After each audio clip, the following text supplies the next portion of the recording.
नमस्कार, मैं हूं नेहा उपाध्याय आपके साथ। बांग्लादेश को मोहम्मद यूनुस के रूप में उसका नया प्रधानमंत्री मिल गया है और देश में एक अंतरिम सरकार बन गई है। हर तरफ बांग्लादेश और बांग्लादेश के सरकार की बात हो रही है। ऐसे में सवाल ये आता है कि आखिर जो बांग्लादेश की चुनावी प्रक्रिया है वो कैसी है? क्या वो भारत की तरह है? अगर नहीं तो भारत से बांग्लादेश की चुनावी प्रक्रिया कितनी अलग है? अगर आपके मन में भी ये सवाल आता है तो आज हम आपको आंसर बताएंगे और सारी चीजों पर बहुत विस्तार से बात करेंगे। तो चलिए शुरू करते हैं।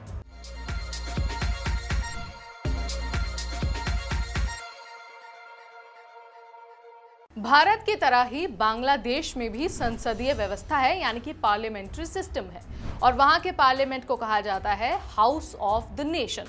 भारत की तरह ही बांग्लादेश में भी जो संसदीय चुनाव है वो हर 5 साल में आयोजित की जाती है। यहाँ पर भी प्राइम मिनिस्टर और प्रेसिडेंट दोनों होते हैं, लेकिन जो प्रेसिडेंट होते हैं वो स्टेट के हेड होते हैं, वहीं जो रॉयल पावर्स होती हैं वो प्राइम मिनिस्टर के हाथों में होती है।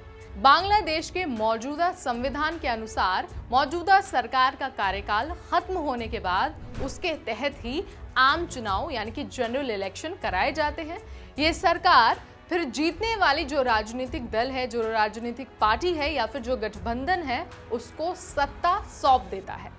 बांग्लादेश के संसद में कुल 350 सीटें हैं और इनमें से जो 300 सीट होती हैं उन पर सीधे चुनाव होता है। लोग इन सीटों पर वोट डालकर अपना प्रतिनिधि चुनते हैं और जो बाकी 50 सीटें होती हैं वो महिलाओं के लिए आरक्षित होती हैं। और ये जो 50 सीटें हैं इन पर चुनाव नहीं होता है, इन पर जो महिलाएं हैं वो सीधे नामित की जाती हैं, यानी कि सीधे नॉमिनेट की जाती हैं।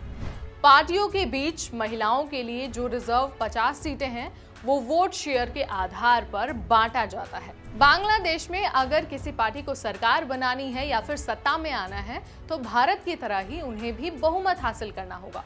चूंकि बांग्लादेश में 350 सीटें हैं और 300 सीटों पर सीधे चुनाव होता है, ऐसे में पार्टी को 151 सीट जीतनी बहुत जरूरी होती है।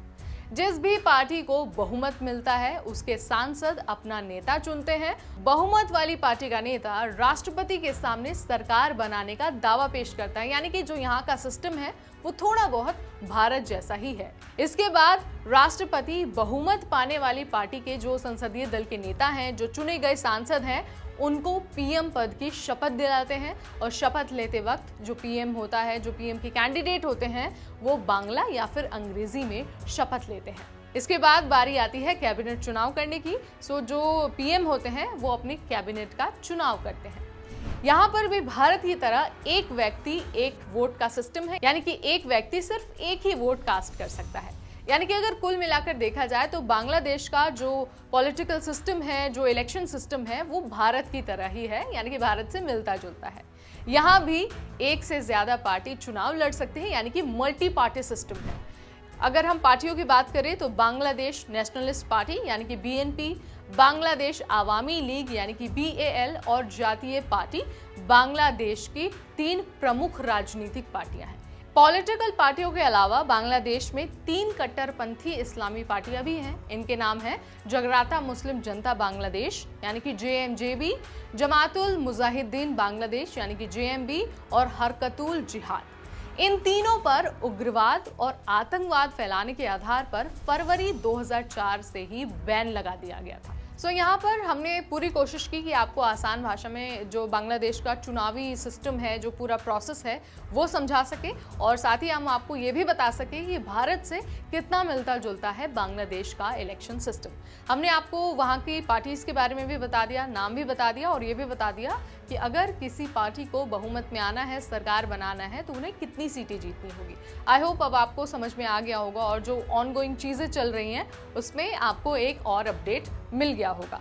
अगर ये वीडियो पसंद आए तो उसे लाइक और शेयर करना बिल्कुल ना भूलें और ऐसी और वीडियोस के लिए stay tuned to NBT tech add.